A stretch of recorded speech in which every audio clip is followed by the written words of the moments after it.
Hi, welcome to Happy Now Olivia, a channel where you can find the inspiration and the knowledge to be happy and healthy.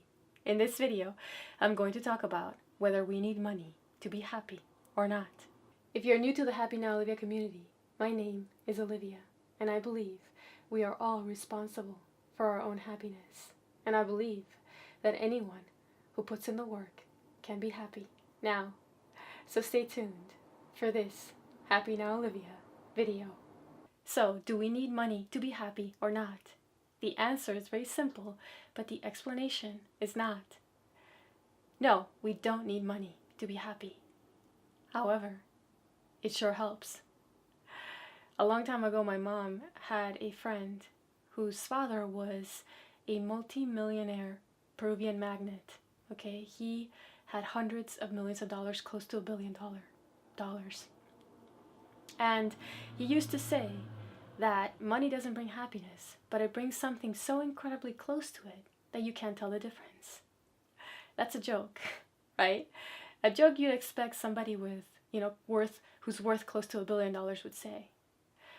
But that man had a broken marriage, a broken family, and a disgraced career. Oftentimes, just because you don't have money doesn't mean you're not going to be happy, but just because you have money doesn't mean you're going to be happy either. Not so long ago, I heard somebody say, probably on TV, I don't care if I'm depressed because I'm crying in my Ferrari. Okay, I guess you can cry in your Ferrari. Many of us know that happiness is not determined by money, but that doesn't mean money is not important or that it can't help us in our journey to being happy. But money can get in the way of being happy oftentimes. Why are there so many people who are wealthy and in the eyes of more normal people like us, they have fame, they have money, they have riches, they have looks, and they seem to be perpetually unhappy. In the immortal words of Cyndi Lauper, money changes everything. If you start out not being happy and without the foundation for happiness, when money comes, it's much more difficult to be happy because so many things get in the way. There are two aspects of money related to happiness that I'm going to talk about. One is the personal aspect and one is the practical aspect. But within the personal aspect of building a foundation for happiness and money, there are two key aspects. And to illustrate them, I'm going to use two case studies. One is of two singers. On one hand, we have Ricky Martin, who is an absolute megastar. For people who are in the United States, you think Ricky Martin, you think Living La Vida Loca, you think maybe the World Cup, you think Latin hunk. If you're old enough and you like soap operas, maybe you remember him from General Hospital over 20 years ago, because that's how he broke into the US market. In the Spanish-speaking world, in Latin America, Ricky Martin is an absolute super megastar, and he has been his entire life. I grew up listening to Ricky Martin, and not only listening to him, but watching him. He was a famous child actor, acting in many, many popular movies. He was also part of the most famous boy band of that era, Menudo. The likes of Backstreet Boys and NSYNC. He was that big. And then he kind of graduated into being a teenage heartthrob, young adult heartthrob, starring in many popular soap operas, while also being a hit blockbuster singer. So Ricky Martin has been pretty much famous his entire life. Today, Ricky Martin is famous, rich, handsome, and happy. How did he do that? And it's not that he didn't struggle. He struggled, in fact, very much. If you know anything about Ricky Martin, a couple of years ago he came out as gay. Now, if you think about what I just told you, how famous this man has been his whole life in a culture, in a Latin American culture that is extremely homophobic, really. So, can you even imagine the kind of pressure and pain he went through while he was figuring out all these personal things about himself? the fear of basically, if anybody finds this out, my career is over. But through it all, Ricky Martin was able to rise, was able to overcome whatever challenges came his way and retain his wealth, retain his fame, retain his looks. I mean, he is just a put-together human being who is happy. On the other hand, we have a contemporary of Ricky Martin's. I'm not going to name him, but he was a child singing star sensation, the likes of Justin Bieber. That's how famous he was at the time without social media. When I was a kid, I used to listen to him, and children were not the only ones listening to his music. Everybody listened to his music. I still have a playlist with his music because it was so good. What happened to him? Once he got in his teens, he basically disappeared. It was only a few years ago that I found out what happened to him. Basically, his life, his career fell apart. His manager swindled him financially, manipulated him. His family was not there to support him or back him up. I don't know if they didn't have the education or the background, but they also swindled him as well and manipulated him. We see this in many sort of child, stars, actors, where sometimes their family takes advantage of them, and that's what happened to him. Now, like Ricky Martin, this guy also was gay, and he was struggling with that. Only he didn't rise, didn't figure it out, I suppose, the way Ricky Martin did. So his career crashed and burned, and it took him decades to sort of figure himself out. He has a job today. He does not have, the money that he ever did. He lost all that. He is okay in his own country, and he seems to be personally happy enough. He's in a relationship. But there's a big difference between Ricky Martin and this guy, right? What did Ricky Martin have that allow him to be able to continue to, from an early age, have that fame and keep his money and keep his life together and be happy? And what did this guy, what did he not have? And that's one of the first key aspects, right? The number one foundation for happiness: family. Ricky Martin had family and family values. He had an incredibly strong family background, a very supportive family who were behind him the whole way.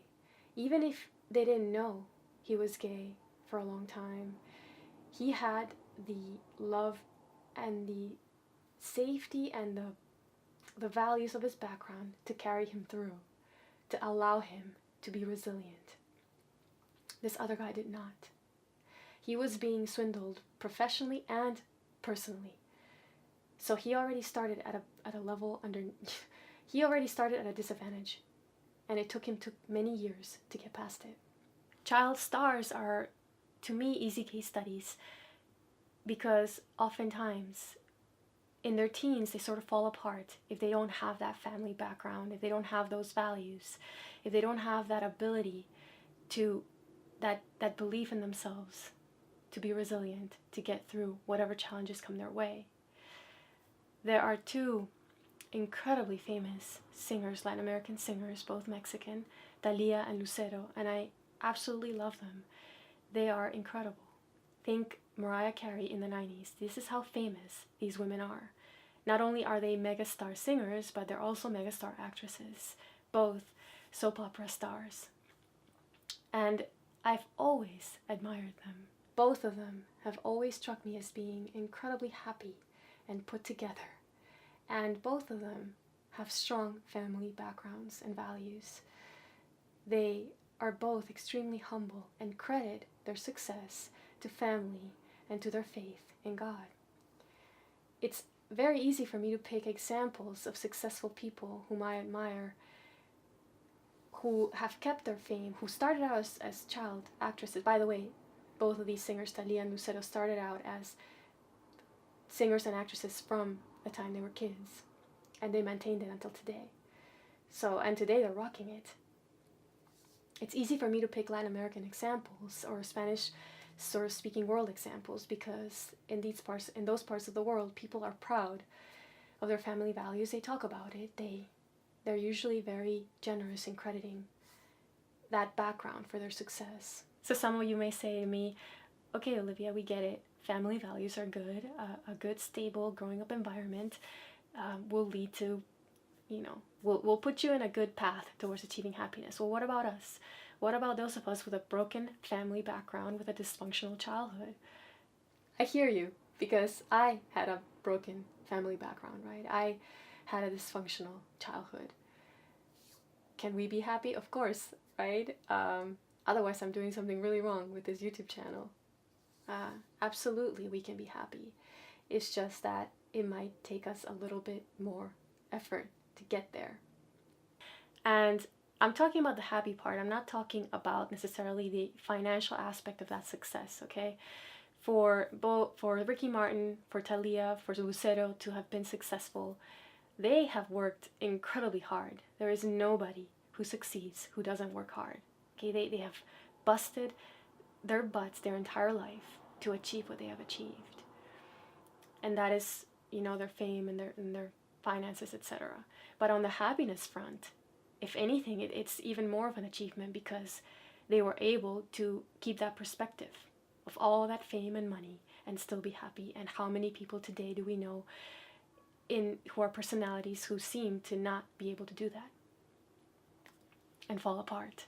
So let's look at two megastars with a broken and dysfunctional family background and what they were able to do, right? I love this case study, and it's two of my favorite people of all time, Shania Twain and Freddie Mercury. Shania Twain is one of the greatest singers of all time. She has achieved so much. It is unbelievable. There isn't a female artist of her caliber who has been able to break out of country into pop the way Shania Twain has, while still retaining her incredibly loving country fans and her incredibly loving pop fans. And the proof of that is in her sales, right? Her third album, Come On Over, is the best-selling album by a female musician of all time. It is also the best-selling country album, selling around 40 million copies. That's 40 million copies of one album. Shania Twain is incredible. And what's more incredible is that Shania Twain's childhood was absolutely and completely broken. It was utterly dysfunctional. She witnessed extreme parental violence towards her mother, right? Her mother was constantly brutally beaten by her stepfather. Now, she had a loving family. Both her parents tried and loved her and loved, her various siblings. But they were just not able to be functional. They both had their own problems, and it just affected their entire sort of existence. And to top that off, she lived in extreme poverty the majority of her childhood as well. Shania Twain was also a child singer, but she wasn't a successful child singer. She started singing in bars at the age of 8 to help support her family. Shania Twain's life has been filled with tragedy. Both her parents died in a car crash when she was 22, and she chose to raise her 3 younger siblings. And she even chose to quit her music career. It was through a series of, serendipitous events that she was able to continue singing, to rise and to triumph the way she did. She fought very hard. Many times we have to fight for our happiness. It is a struggle every day to be happy, especially for people who've come from a dysfunctional family background, because if you don't address those wounds, they will play a role in the future in your life at some point. In Shania Twain's case, she lost her marriage. And when I say she lost her marriage, I mean that her best friend was cheating on her with her husband. This is a woman who spent years lying to Shania Twain's face while she slept with her husband. And this is a husband who, built Shania Twain's career with her, had a son, and then betrayed her in this way. Shania Twain sacrificed so much of her life, years and years and years promoting her work. And she didn't, if you are a Shania Twain fan, you know that she hasn't released anything. That just recently she just released an album, which I absolutely love. It's called Now. And in that album, she has a song called Life's About to Get Good. And in that song, there is a lyric that goes, I wasn't just broken, I was shattered. And I love that song. I love that lyric because to me, it feels like she's talking about this time period, right? Where this heartbreak, this loss, this betrayal by two people she trusted shattered her. But she was able to rise above it, as usual. Shania Twain is a fighter, and she will rise above anything to find love, to be happy, to be put together today. But like for many of us, it was a very, very difficult and long road for Shania Twain to get out of that darkness in her life. So let's talk about the second case study, Freddie Mercury. You guys know how much I love Freddie Mercury. I absolutely love him. He is one of the greatest singers of all time, if not the greatest. And he achieved so much. He is loved by so many people. So talented.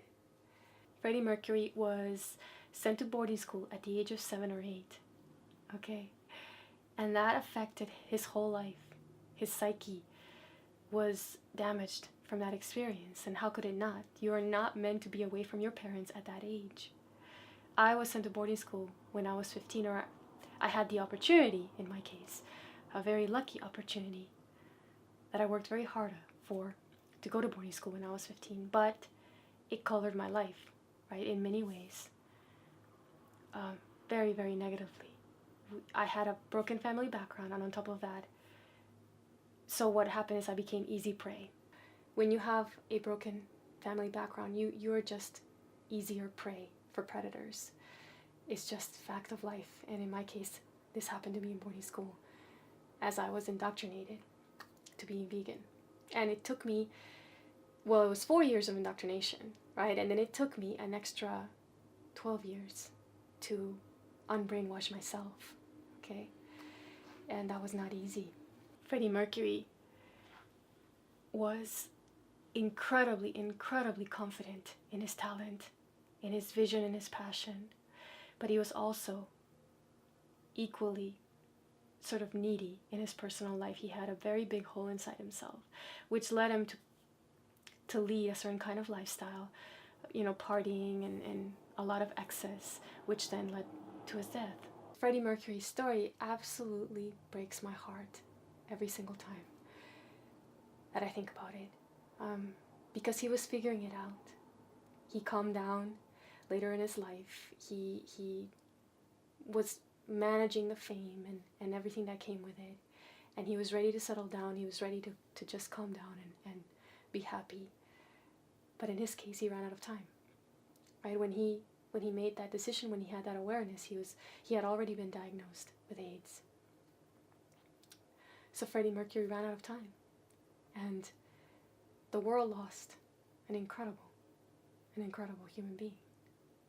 For me, Freddie Mercury's story is even more painful because he always reminds me of my father. Not only because they looked alike a little bit, but they were both gay. They both died of AIDS within months of each other. And they both wanted to live. And they both ran out of time. Freddie Mercury asked his band members at the end to bring him anything they could. He wanted to sing whatever they wrote. He would sing anything. And this is a stage where Freddie Mercury was basically bones, okay? He was skin and bones. Very, very sick. And his band members, of course, did what he asked. They brought him, they were writing furiously for him, and he was singing. That's all he could do. He didn't have the strength to write himself anymore. And what Queen did afterwards was put together those lyrics, the ones that Freddie Mercury had sung close to his death. They arranged them in the studio after his death to music. So Freddie Mercury was singing and doing what he loved until his dying breath. And this is a sad example, but a very sad example. But it always reminds me to never take anything for granted, especially time. My father's death, Freddie Mercury's death, so many people whom I admire who are not here anymore. they were not able to get through whatever problems and challenges they had, right? For whatever reason, lifetime fate got the best of them. So when we now have the time, when we are alive today, to me, it's the most important thing. To own your happiness, to fight for it, whatever it takes. So what Shania Twain and Freddie Mercury had, in spite of their broken backgrounds and dysfunctional families and challenges in their life, they had internal resilience. They had that fighting spirit inside of themselves to keep going and fight through it. Shania Twain was able to rise through the difficulties and through the challenges of her past. Freddie Mercury wasn't. He ran out of time. In Freddie Mercury's case, money did get in the way. Fame and money. And all that comes with it got in the way. So now let's talk about the practical side of money, okay? This is one aspect that people are most familiar with, because we need money to live, right? We don't necessarily need money to be happy, but we certainly need money to live. And people who kind of dismiss that or are maybe disdainful of that are a bit maybe misguided or deluded, because money is important, but you have to have those values inside yourself to be able to deal with money for what it is, which is simply a tool. Many people are ruled by money, right? Money is sort of on a pedestal. We all know people like this, where money is everything, where they sacrifice their health, their family, their friendships, their relationships, everything for money. And these people are not happy. And we always wonder, God, you have everything. How can you not be happy, right? Well, they don't have everything. They simply have money. So for all pillars of being happy now, emotional health, nutrition, lifestyle, and detoxification, all of them can be done for free, and they can also be enhanced with money. Let's talk about, I think, the easiest one to talk about, in this case, nutrition. It costs me a lot of money to buy food. Okay, in the United States, today, I have to go out of my way to get high quality food. I have to go to special natural food stores or have relationships with farmers, go to the farmer's market to get food that is of a high quality. And this costs money. But, for example, if you live in Europe or Japan, you have an advantage in the sense that the baseline in Europe and Japan is much higher for the quality of food. Their regulations are much stricter. Japan outlaws GMOs, which are genetically modified foods. The standards for the kinds of hormones and pesticides that are used are very strict. When I was deployed with the Air Force, there was a time I ended up in London, and many times that I ended up in Japan. And when I was in London, I knew that I could go to the regular grocery store and buy high quality food. I just knew it. And plus, when I went, I was shocked at the quality, at how high the quality was. In Japan, it was even more stark because I didn't know the language. So I knew as soon as I went to the grocery store, no matter what I bought, that it was better than what I could buy on base that was imported from America. The meat, especially the meat, I was very careful, and I bought it all at a Japanese grocery store. And I did not know what I was buying. I basically knew the type of animal that I was buying. Sometimes I had Google Translate that would help me maybe figure out a body part if it looked kind of weird. But for the most part, I knew that I was getting high quality meat, and it was for the regular standard price in these countries. Doesn't matter where you live in the world, you have an advantage. You have resources that can help you be healthy. Now, health is an aspect of happiness, right? You don't need to be healthy to be happy, just like you don't need money to be happy. But they both help. If you're not healthy, everything kind of falls apart. Nobody wants to be in pain. Nobody wants to have diseases. Nobody wants to be lethargic all the time. And nutrition is the key. If what you put in your body is not the best, everything falls apart, in my opinion, right? In my experience as well. Then we have lifestyle, which is something that is actually very easy to do for free. when we're talking about exercise and relaxation, you can go and commune with nature. Now, in high-powered, countries or cities that are very crowded, this is more difficult. But in many places in the world, people have access to nature for free. Beautiful, beautiful nature that they can interact with. What if you live in a favela in Brazil? A favela is a shanty city. It's not even a shanty town, it's a city.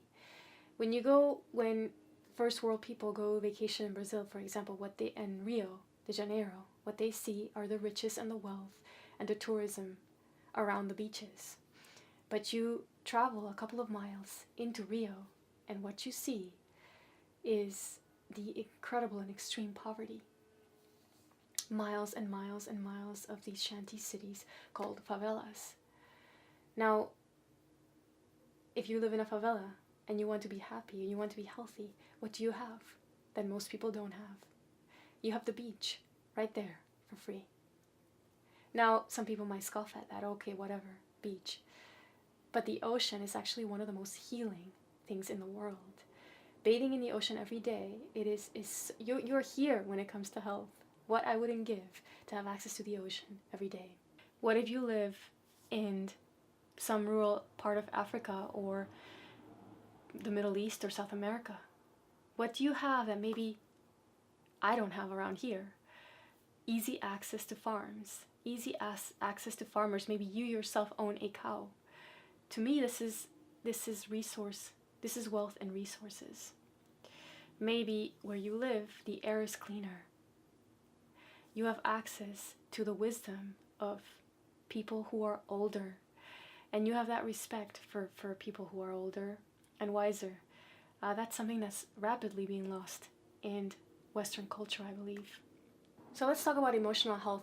This one is a little bit harder to talk about, mostly because most people are unaware or unwilling to even sort of help themselves in that realm of emotional health. But this is something that you can do for free. You can help yourself a lot. You can buy books. You can watch free YouTube videos. You can do a lot. But there comes a point where you're probably going to need a little bit of professional help. And that depends, of course, on that broken, dysfunctional background, right? If you have a good background like Ricky Martin, for example, you might not need so much, But then he had to deal with being gay, so maybe he had to pay for therapy for that, for having to deal with what happened there. So just because you have a strong family background, a loving family, doesn't mean, you're not going to have any problems in life. Problems happen all the time. The key to dealing with all that is internal resilience, of course. When it comes to money and emotional health, and maybe seeking the help of therapy or some kind of holistic practitioner to help you, let's talk logistics and practical aspect of this.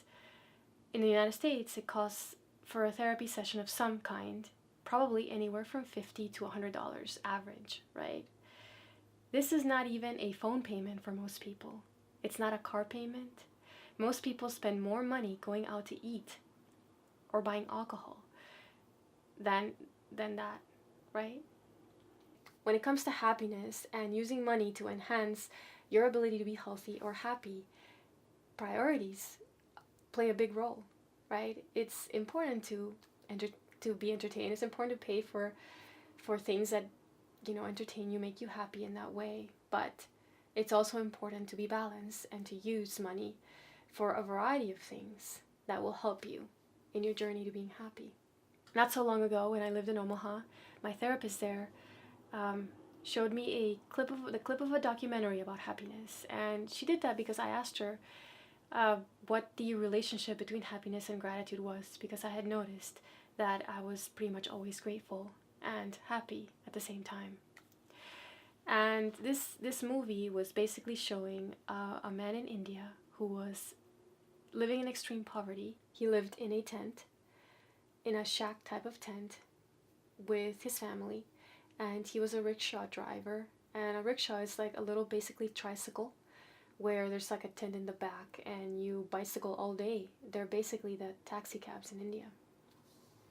So a back-breaking job, and this man was incredibly happy. His happiness scale was off the charts, right?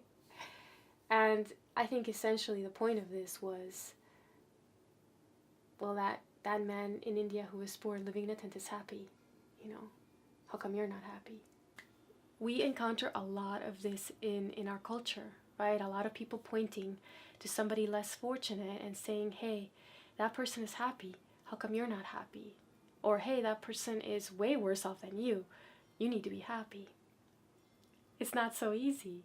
You know, I can point at Ricky Martin and say, hey, Ricky Martin is handsome, happy, wealthy, famous, he's happy, how come you're not happy? It doesn't work out that way, right? It doesn't work out so well when you point out Ricky Martin versus the poor man in India living on a tent. But neither of their happinesses are based on money, right? And that's the key. Today in our world, at least in developed nations, we live in places with an abundance of material things. And there's nothing wrong with this. It's simply an observation that is the world we live in. It is a world where people are constantly trying to sell you something to be happy, right? You buy this, you're going to be happy. You watch that, you're going to be happy. It's always sort of something easy somehow that you're going to be happy. In other countries, in developing nations, people are too busy surviving to think about whether they're happy or not. And most of the time, if their focus is on family and family values, they usually are happy. So some of you may say to me, Olivia, we get it. We don't need money to be happy. But a lot of us are struggling. Like, we want to be happy, but we can't manage it.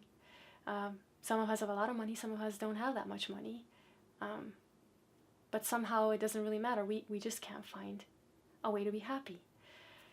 Okay, well, I understand that frustration of your willingness, right? Your desire to want to be happy. That's maybe why you're watching this video, right? Why do I have all this money in the bank and I'm unhappy? You know, all day long we beat ourselves up for one reason or another, right? I have money, I'm not happy, what's wrong with me? I don't have money, but I have a good family, how come I'm not happy, right?